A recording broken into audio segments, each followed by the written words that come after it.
너무나 중요한 주제에 대해서 말씀드리게 돼서 저로서는 굉장히 기쁩니다. 사실 이 주제는 저의 고민이었기도 했고 또 많은 분들의 고민이기도 하리라고 생각을 합니다. 저는 과학과 불교를 좀 동시에 놓고 생각하자. 왜냐하면요, 과학과 조화를 이룰 수 있는 불교의 강점을 놓쳐서는 안 되겠다라는 겁니다. 아인슈타인은 뭐라고 이야기를 했는가 하면은 부처님은 과학의 아버지다, 이렇게 이야기를 했습니다. 그만큼 과학적인 측면이 있거든요. 근데 경전은 불완전하다고 이야기를 하고 있습니다. 그렇기 때문에 우리는 과학으로 그 불완전한 것을 채운다 해도 부처님의 뜻에 어긋나지 않으리라고 생각을 합니다. 이제 중요한 주제에 대해서 인간에게 자유의지가 있는가, 욕망하고 관련돼 있거든요. 제가 여러분한테 화장실 지금 가셔도 되고 안 가셔도 됩니다, 선택하십시오 할 때 여러분이 단추를 누를까 말까, 가실 분은 누르세요 하면 난 가 하고 딱 누르고, 어떤 분은 난 안 가 하고 안 누르겠죠. 근데 과학자들이 그거를 조사를 해보니까 아주 흥미로운 점을 발견을 했습니다. 자기가 결정하는 순간보다 훨씬 빠른 순간에 뇌에서 결정을 하더라는 거예요. 그래서 처음에는 그 연구가 잘못됐다고 생각을 했습니다. 그렇다면 자유의지가 없는 건데? 그렇죠.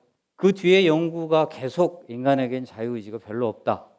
어떤 사람은 특별한 욕망을 더 많이 가지고 있고 어떤 사람은 또 다른 욕망을 더 많이 가지고 있는 게 어쩌면 우리의 자유의지가 아니라는 겁니다.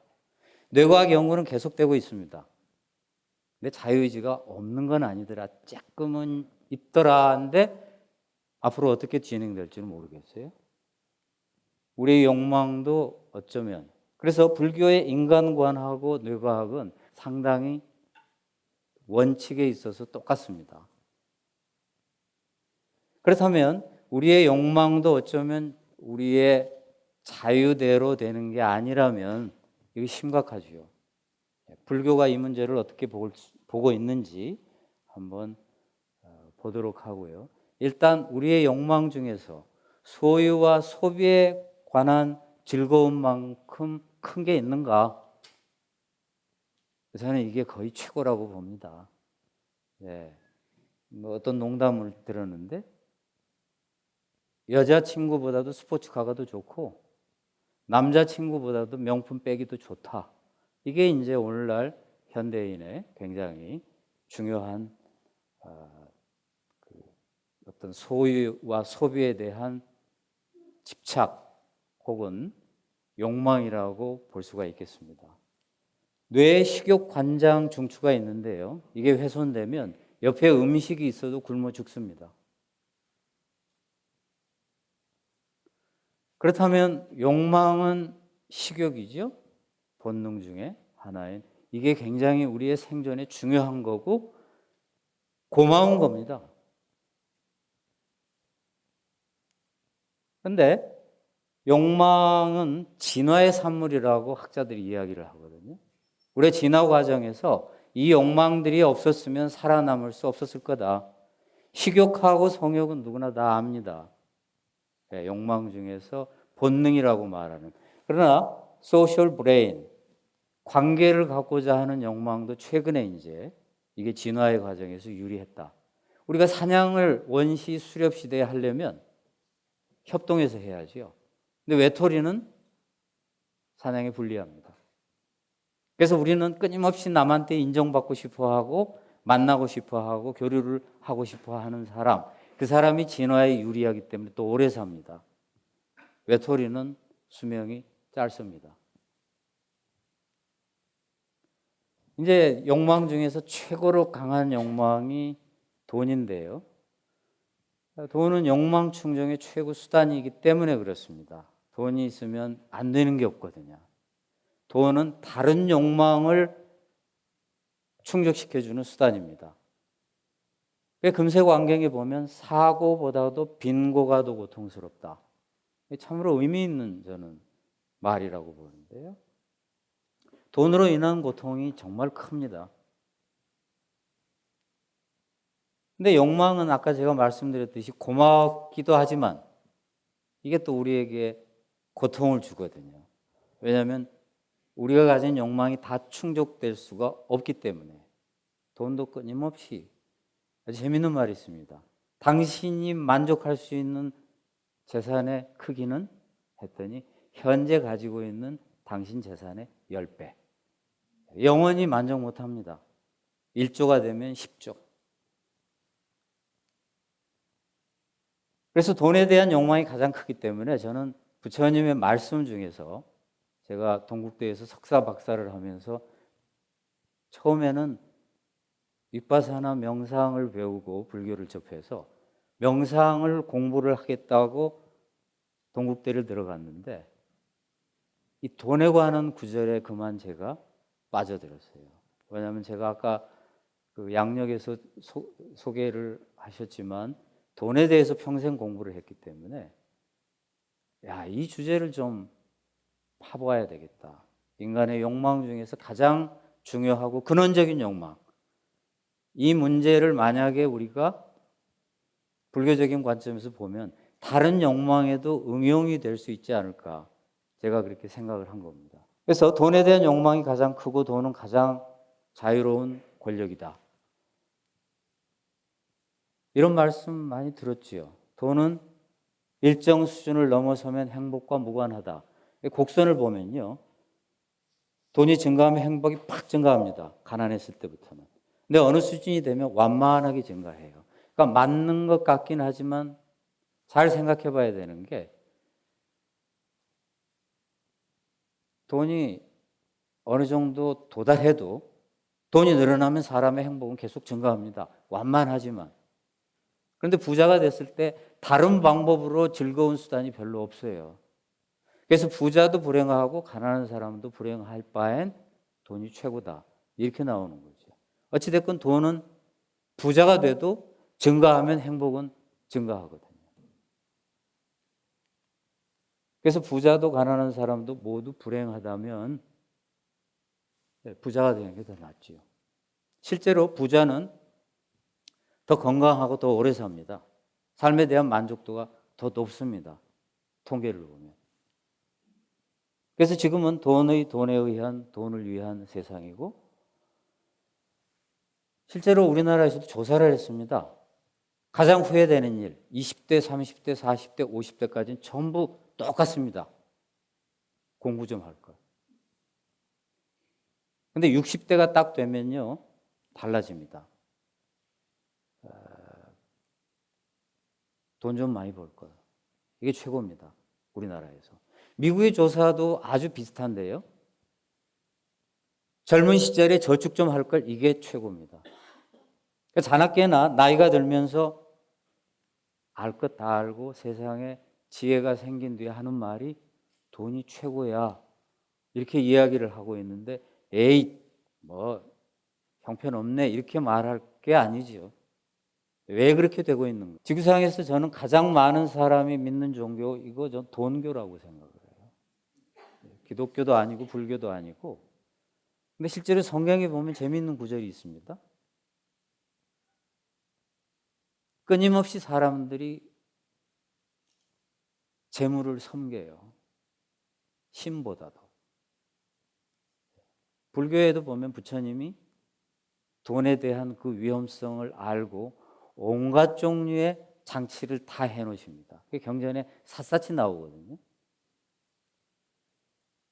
그렇다면 욕망이라고 하는 게 우리에게 사실 고마운 것이기도 하지만 이게 양날의 칼로 우리에게 고통을 준다면 이걸 어떻게 해결할 것인가? 불교는 적어도 돈에 관해서는 이게 다른 욕망에 어떻게 적용될지 모르겠지만 저는 똑같이 적용될 수 있다고 봅니다만 제가 계속 연구한 부처님 말씀에 의하면 불교적 해법은 두 가지 측면으로 가고 있습니다. 자, 굉장히 중요한 거는요. 우리가 욕망이 있기 때문에 이건 좀 극단적인 표현을 한 겁니다. 약간 좀 우리에게 이해를 쉽게 하기 위해서. 욕망이 있다면 불교에 귀하고 욕망이 없다면 사실 불교가 필요 없다라고 말할 수 있을 정도로 초기 경전에 나타난 부처님의 직접 설명하신 직설에 의하면 욕망의 문제가 커요. 그래서 어떤 사람이 저한테 저 사람은 불교를 믿는데 욕심이 많아 그래서 제가 그랬습니다. 욕심이 많으니까 불교 믿어야지요. 욕심의 크기만큼 불교가 절실하게 오는 거지요. 욕심이 없으면 안 믿어도 돼요. 제가 그랬습니다. 그렇게 극단적으로 제가 말씀드릴 수 있을 만큼 초기 경전 부처님이 직접 말씀하신 그 내용을 보면 거의 모든 게 욕망으로 인한 고통에 초점이 맞추어져 있어요. 자이나교의 5개와 불교의 5개, 제가 재밌어서 소개를 드리려고 하는데 네 가지는 똑같은데요. 한 가지만 다릅니다. 그 한 가지 다른 거는 자이나교는 무소유가 있는데 불교는 무소유 대신 술 마시지 말라가 있습니다. 부처님도 굉장히 부자였습니다. 크게 깨달으셔가지고 많은 제자를 데리고 고향에 갔더니 부인이 부처님 아들한테 이렇게 이야기를 합니다. 네 아버지한테 가서 유산 좀 달라고 그래라. 굉장히 재산이 많으셨죠. 벌이 온갖 꽃을 채집하듯이 밤낮으로 재물을 얻으라. 왜 이렇게 돈을 많이 벌라고 하셨는지. 심지어는 농업 이외에 상업, 목축, 부동산, 임대업, 금융업을 하라. 즉 불교는 금욕적인 방법으로 돈에 접근하지 않습니다. 이게 저는 굉장히 중요하다고 보는데요. 돈 많이 벌어라예요. 그렇다면 우리가 생각하는 불교의 관점하고는 매우 다릅니다. 근데 돈을 많이 벌라고 하셨다면 굉장히 화가 납니다. 그렇죠. 어떤 분은 그거 비유로 말씀하신 거 아니에요. 그런데 무슨 비유가 목축 임대업입니까? 비유가 아니죠. 돈을 벌랍니다. 근데 왜 화가 나는가? 세상이 돈 때문에 너무 힘든데 불교 넘어져도 또 세속적으로 돈 벌라? 아닌 걸로 알았는데 이게 뭐야? 이 불교를 우리가 잘못 알고 있는 거죠. 먼저 욕망 앞에 정직해질 필요가 있고요. 그래야 문제가 해결되니까요. 어떤 사람은 A라고 하는 욕망이 이만큼 크고요. 어떤 사람은 요만큼밖에 안 돼요. 근데 요만큼밖에 안 되는 사람이 B라는 욕망은 또 이만큼 됩니다. 그래서 하나의 욕망 갖고 크고 작고 논할 게 아니다 싶을 정도로 인간에게는 아주 다양한 욕망이 있다. 사람마다. 재물을 현재 가지면 한량없는 복을 얻을 것이다. 맞는 말이죠. 그러니까 불교는 이게 돈이 좋은 건데 왜 돈을 벌어야지 괜히 돈 탓을 하면 안 되는 거죠. 반야심경에 보면 더럽지도 깨끗하지도 않으며 돈 그 자체는 더럽거나 깨끗하지 않습니다. 부자도 무소유적인 마음을 가지고 있으면 된 거고요. 가난한 사람이 한 푼 없어도 돈 하면은 무소유가 아닌 겁니다. 그래서 우리가 구태여 불교적으로 행복해지기 위해서 재산을 다 내놓을 필요는 없는 거죠. 여기서 불교는 일단 돈 그 자체에 놓지를 않고 대상에 집착하지 않고 여기를 봅니다. 내가 흔들리지 않는 몸과 마음이 있는가. 근데 중요한 것은 아까도 말씀드렸듯이 소유하되 집착하지 않는다. 부처님은 재산이 많으셨지만 그래서 아들이 나한테도 좀 나눠주십시오 하고 와서 이야기할 정도였지만 부처님은 그것을 집착하지 않으셨기 때문에 우리가 부처님은 무소유적인 삶을 살았다라고 이야기할 수 있는 거죠. 그래서 이 방법, 즉 연불선이라도 해서 어떻게 하면 돈을 놓고 이 욕망을 놓고 내가 흔들리지 않는 마음을 갖는 것, 몸을 갖는 것, 이게 깨달아서 부처다라고 하는 우리가 흔히 말하는 그 용어입니다. 경전에 보면은 인간의 욕망을 불로 비유를 하고 있습니다. 불타고 있다. 여기서 중요한 것은 욕망을 금욕으로 가면요, 더 가속화됩니다. 실제로 조사를 했습니다. 연구를 했습니다. 뭘 먹지 말라고 한다거나 뭘 하지 말라고 할 때 과연 그게 효과가 있는가? 먹지 말라고 하고 하지 말라고 하고 하는 게 오히려 더 많이 소비하게 되더라는 겁니다. 욕망이 더 가속화되는 겁니다. 그렇다고 그럼 너 그냥 알아서 해 하면 그 수준도 우리가 적절한가? 그렇죠? 그래서 초콜릿을 먹지 마 하면 더 먹는다고 그럽니다. 연구에 의하면. 그럼 먹어 마음껏. 그것도 조금 그렇죠? 첫 번째 해법은 흔들리지 않는 거죠. 그걸 놓고 초콜릿을 놓고 흔들리지 않는 거죠. 그럼 제가 아까 말씀드린 대로 부처님이 비유적으로 이야기하신 불타고 있다.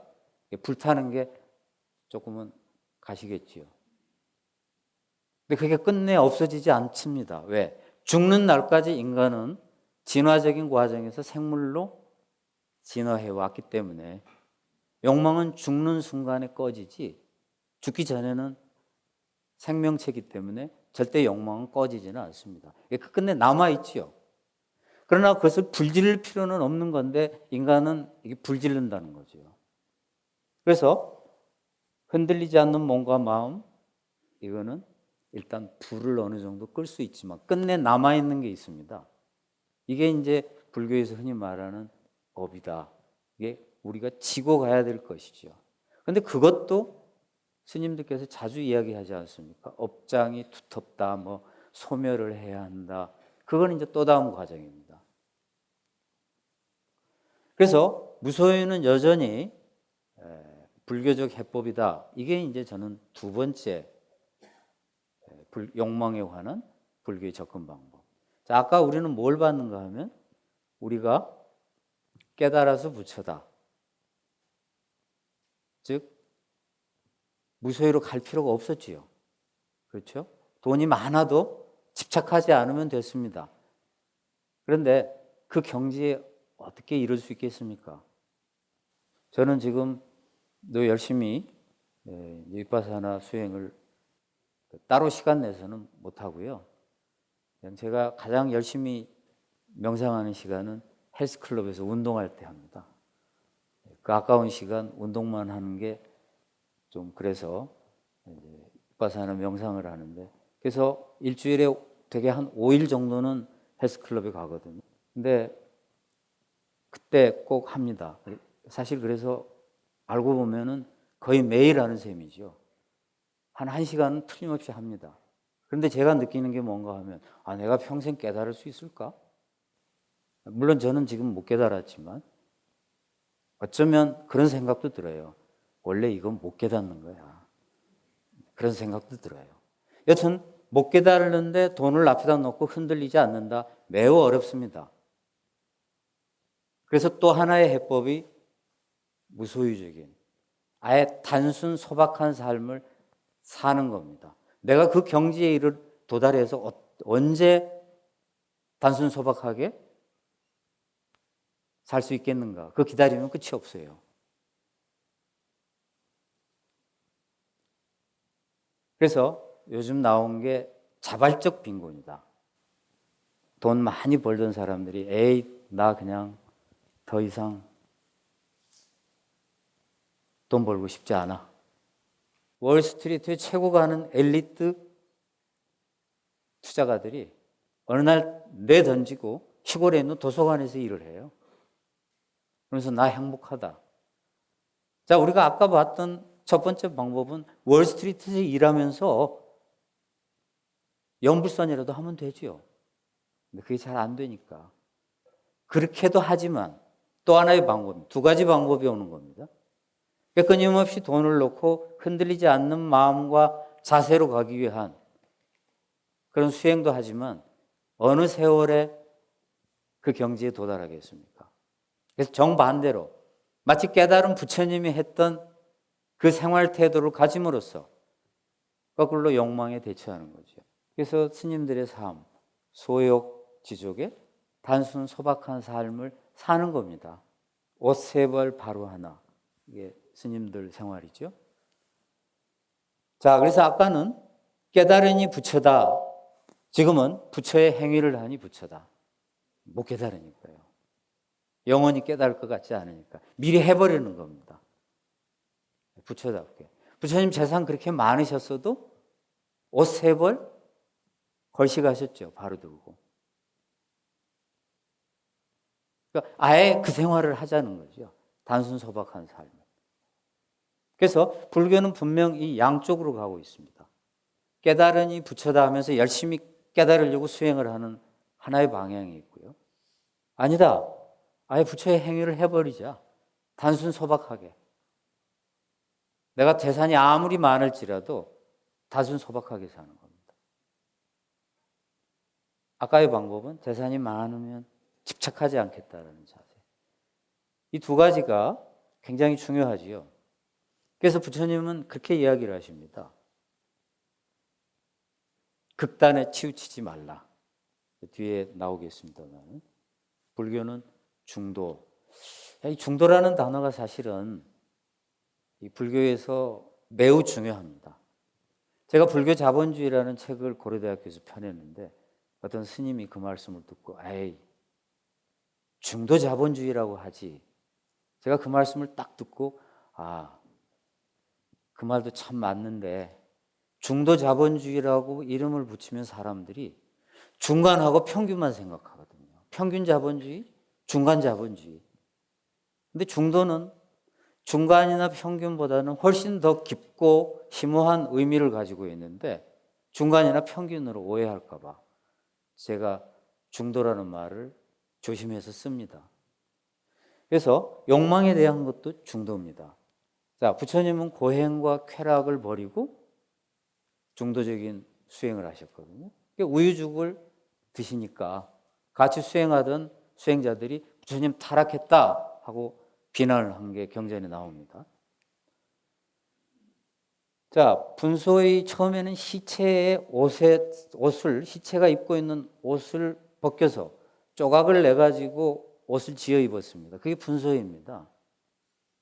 근데 분소를 입으니까 전염병에 스님들이 많이 죽었어요. 그래서 지바카라고 하는 왕의 주치의가 부처님도 돌봤는데 부처님한테 와서 분소를 입지 말자고 권합니다. 그래서 분소를 더 이상 입지 않습니다. 깨끗한 천으로 타 종교는 불교 출가자의 생활이 화려하다고 비난을 했습니다. 제바달다는 부처님의 사촌인데 교단에서 굉장한 세력을 형성하고 있었습니다. 그래서 부처님한테 요구를 합니다. 고기 먹지 말자. 부처님이 고기 깨끗한 고기는 먹어도 된다. 네가 죽이지 않았으면 된다. 고기 먹어라. 그 다음에 제바달다가 생선도 먹지 말자. 생선 먹어도 된다. 우유 제품도 먹지 말자. 먹어도 된다. 분소의 입자. 아니다. 집 안에 머물지 말고 떠돌아서 나무 밑에나 바위 밑에서 잠을 자자. 그것도 아니다. 집 짓고 그 안에서 살아도 된다. 이렇게 다 거절합니다.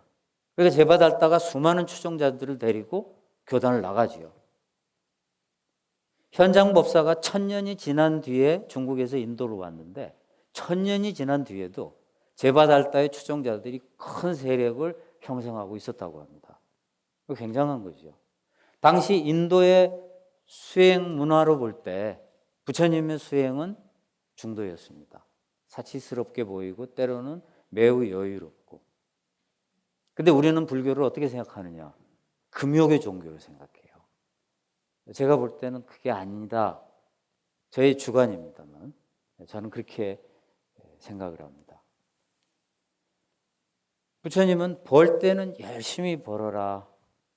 근데 쓸 때도 열심히 쓰라 하면 이게 참 곤란한데 쓸 때는 절제를 이야기하셨거든요. 이것도 일종의 중도지요. 극단에 치우치지 않습니다. 벌 때는 열심히 벌지만. 근데 절제라는 단어는 재미있는 게 사치와 인색의 중간이에요. 그래서 부처님은 사치와 인색을 모두 배격하십니다. 특히 인색한 거를 아주 매우 심한 표현으로 곳곳에서 그냥 비난하고 계세요. 인색한 거를. 스스로 막 아끼고 그러는 거 있죠. 그것도 별로 좋게 생각 안 하십니다. 탐욕에 빠지면 탐욕의 노예가 되는 거지만 금욕에 빠지면 사실 금욕의 노예가 되는 거거든요. 이건 불교가 추구하는 어떤 자연스러움과는 거리가 멉니다. 자, 아까 말씀드렸듯이 초콜릿은 누가 더 많이 먹을까? 못 먹게 한 데서 더 많이 먹었어요. 그렇다고 아까 말씀드린 대로 그럼 자유롭게 너 마음대로 해. 이것도 문제이기 때문에 우리는 불교의 두 가지 해법. 아까 말씀드린 깨달으니 부처다라는 해법, 부처의 행위를 하니 부처다라고 하는 해법. 이 두 가지가 있다.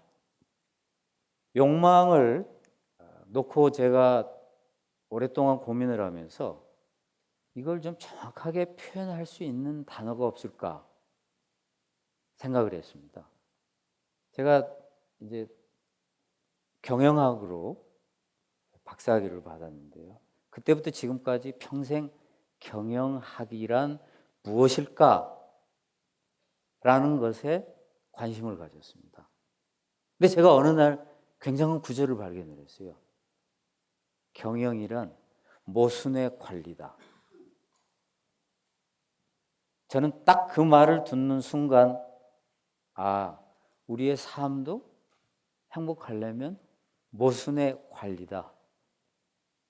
욕망도 모순의 관리다.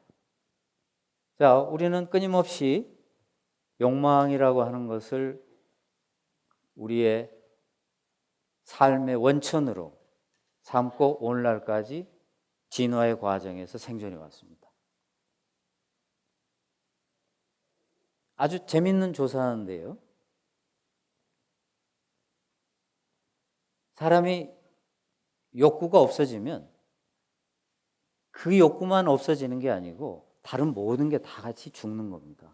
그게 바로 우리가 죽음으로 갈 때 조금씩 약해지는 거죠.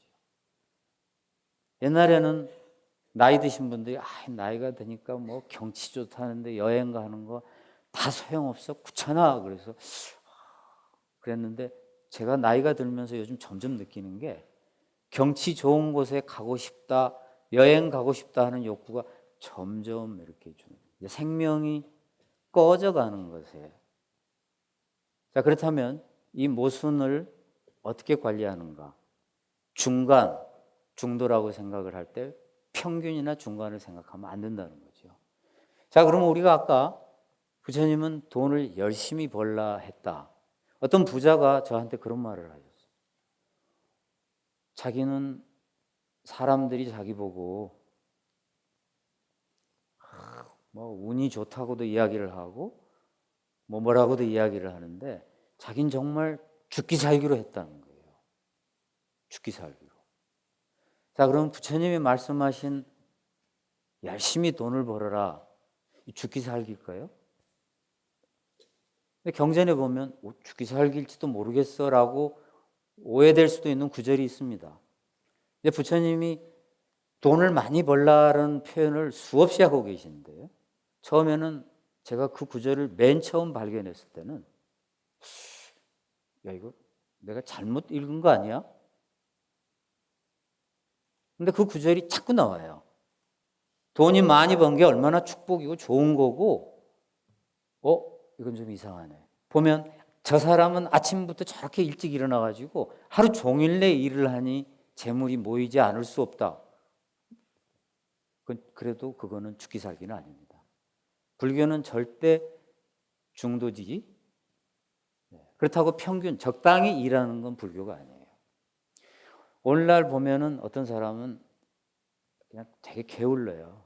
그리고 잘 체념하고 양보하고 그걸 불교적이라고 딱 갖다 붙여요. 근데 저는 그건 아니라고 봐요. 경전에 보면 부처님은 근면, 정진 굉장히 강조하십니다. 부지런해야 됩니다. 다만 죽기 살기는 아니에요. 그럼 어떻게? 약간의 과부하. 이게 중도입니다. 그래서 운동도 보면 몸에 어느 정도 자극이 돼야지 운동 효과가 있지, 너무 편한 운동은 피곤하기만 하고 운동 효과가 없습니다. 심장이 평소보다 조금 더 뛰어야 돼요. 보통이면 이보다 약간 뛰어야 됩니다. 그래야만 운동 효과가 있습니다. 그것처럼 돈도 적당히 하는 거, 그건 중도가 아닌 겁니다. 돈을 벌 때는 평균보다 약간 열심히, 죽기 살기는 아니고요. 그래서 아침부터 일찍 일어나서 열심히, 건강을 해치지 않을 정도로 중단하는 것. 이게 부처님의 뜻입니다. 이게 중도고요. 근데 아까 돈을 쓸 때는 절제라고 했거든요. 그러면 그건 어떤 수준인가? 약간의 과부족이죠. 평균보다는 약간. 아, 저 사람은 참 소박하네? 그렇게 말할 수 있을 정도 수준. 인색한의 수준이 아니고요. 지독하다, 자린고비. 이거는 좀 불교적이 아닙니다. 우리는 그것을 훌륭하다고 볼 수도 있겠지만 불교가 추구했던 그건 아니다. 그래서 약간의 과부하도 중도고요. 약간의 과부족도 중도일 수 있다.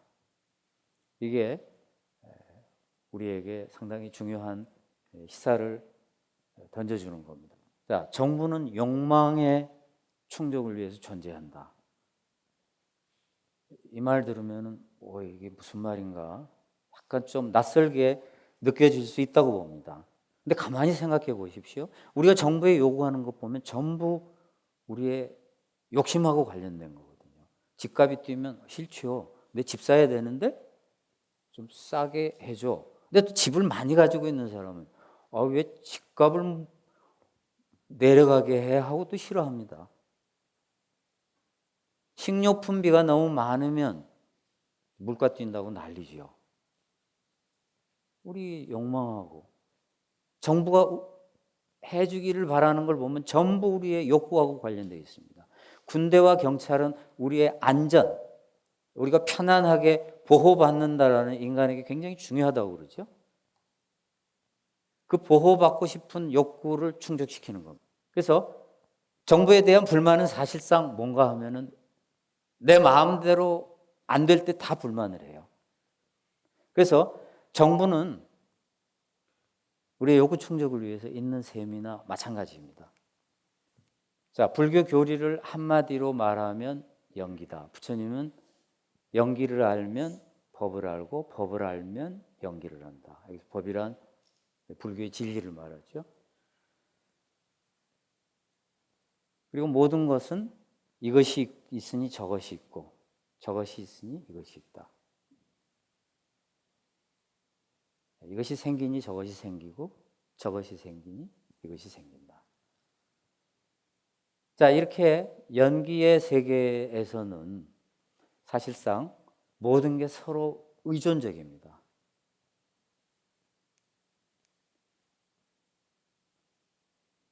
아모레 퍼시픽 회장이요, 삼성 이건희 회장하고 세계 200대 부자의 반열에 올랐어요. 화장품이 엄청나게 팔렸죠.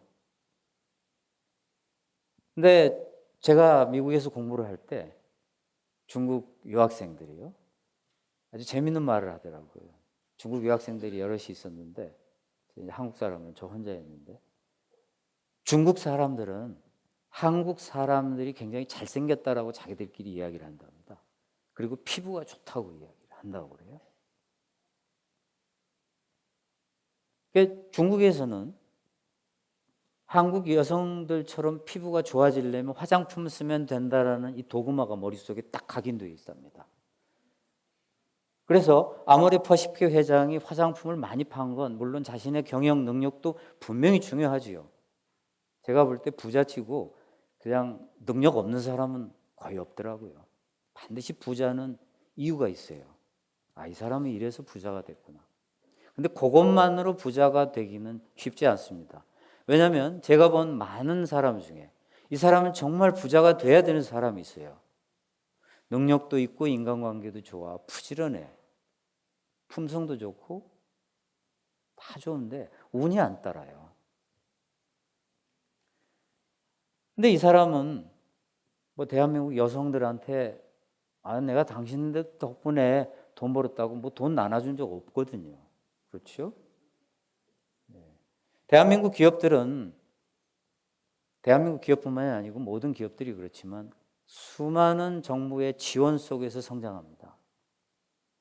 환율이 오르면 수출 기업은 덕보고요. 수입 기업은 손해봅니다. 환율을 정부가 개입을 하면 덕보는 기업이 있죠. 뭐가 안 팔리면 정부가 사주기도 합니다. 그것뿐이 아닙니다. 자기네들이 발명한 거는 특허다 해가지고 비싸게 하면서 과학자들이 만들어 놓은 업적 그대로 갖다 쓰는 경우가 대부분이에요. 이 화장품을 만들기 위해서는 수많은 논문들이 뒷받침이 됩니다. 이 화장품 연구소에 가면요, 그 연구실에 있는 사람들은 논문을 굉장히 열심히 읽습니다. 새로운 논문이 나올 때마다 화장품에 응용할 게 없을까 하고 거기다 돈 지불한 거 없거든요.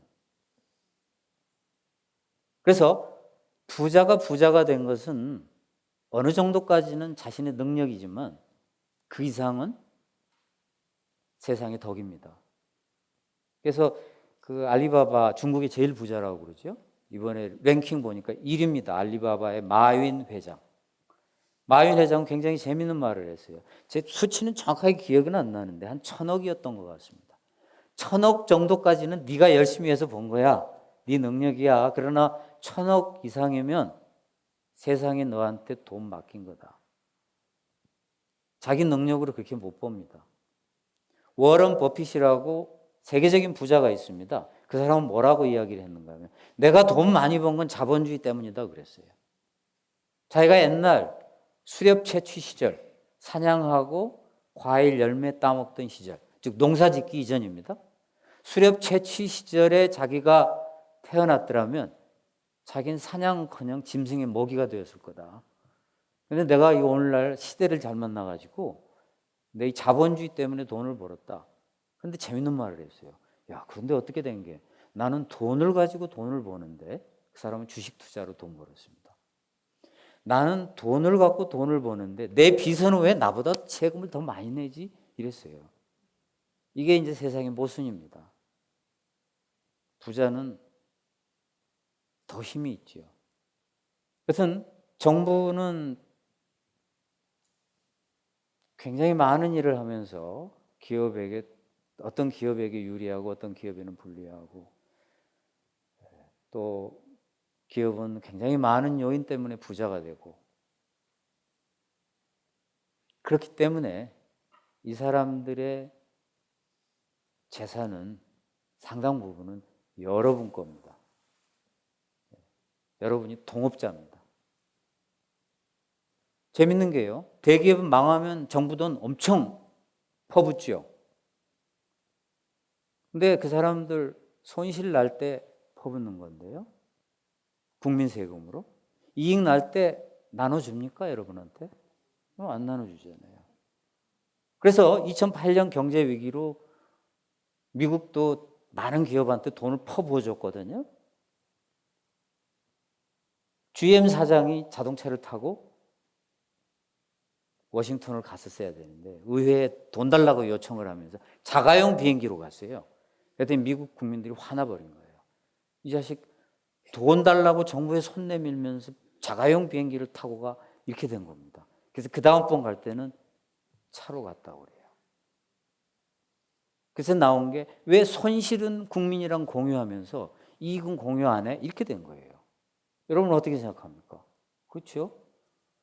그러니까 부자는 어느 정도까지는 자기 능력으로 돈 모은 건데 정말 많은 돈이 모인 거는 그 사람 능력은 아닌 겁니다. 빌 게이츠도 그런 말을 했어요. 내가 이렇게 부자가 된 것은 타이밍이 딱 좋았다. 하버드 대학교 3학년인가 그랬는데 절호의 기회가 온 겁니다. 돈 벌 기회가. 그러니까 하버드 대학교를 중퇴하겠다고 그랬어요. 근데 아버지가 세상에 너 얼마나 어렵게 들어간 하버드 대학인데 졸업하고 해라. 그걸 기다리면 나는 이 기회를 영원히 놓친다. 중퇴. 그래서 빌 게이츠는 대학교 중퇴자입니다.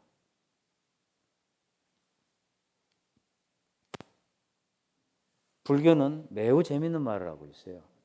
나라 안에 빈궁한 자가 있거든 재물을 내어 구제하여 주라. 모든 인민들에게 필요한 것을 공급하여 모자람이 없게 하였다. 달라는 게 너무 많지요. 모든 것을. 고독한 이를 위해서는 그 아내를 주선해 주며, 와, 이렇게 되면 모든 걸 다 해주는 거지요? 이게 불교가 생각하는 이상국가입니다. 우리의 욕망을 다 충족시켜 주는 겁니다. 여기서 이제 중요한 게요. 어떤 분이 화를 펄컥 내면서요.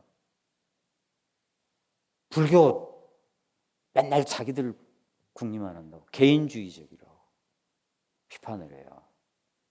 그러니까 이제 말하자면 그 사람이 생각하는 불교는 산속에서 수행하는 불교 이것만 생각하는 것 같아요. 저는 그래 불교가 잘못 이해되고 있구나. 그렇다면 어떤 의미에서는 불교가 잘못하고 있는 것도 있죠. 우리가 욕망으로 인한 고통은 두 가지로 옵니다. 생존의 어떤 최소 수준도 충족되지 않는 사람이 꽤 많습니다.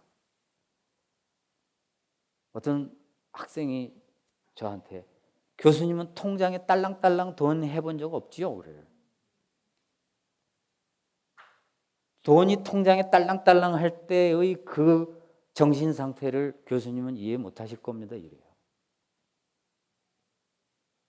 그래서 어느 정도의 빈곤, 어느 정도의 욕망은 기본적으로 갖추어지지 않으면 아까 말씀드린 수행이라든가 단순 소박한 삶이라는 게 공허합니다.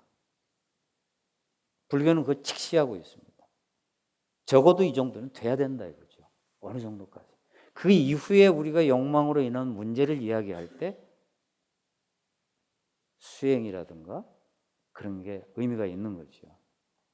그래서 우리가 이 모든 것을 다 볼 필요가 있다. 강연해 주신 윤선식 교수님께 다시 한번 뜨거운 박수 부탁드리겠습니다.